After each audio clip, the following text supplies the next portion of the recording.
Un feminicidi és l'assassinat d'una dona pel fet de ser dona.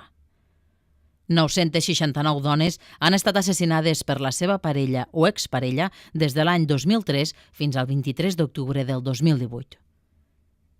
290 dones més han estat assassinades per un desconegut, un familiar o altres homes entre l'any 2010 i el 23 d'octubre del 2018. 51 nenes de menys de 14 anys han estat assassinades per un home. 21 nens han estat assassinats amb l'objectiu de fer mal a una dona, és a dir, a la seva mare.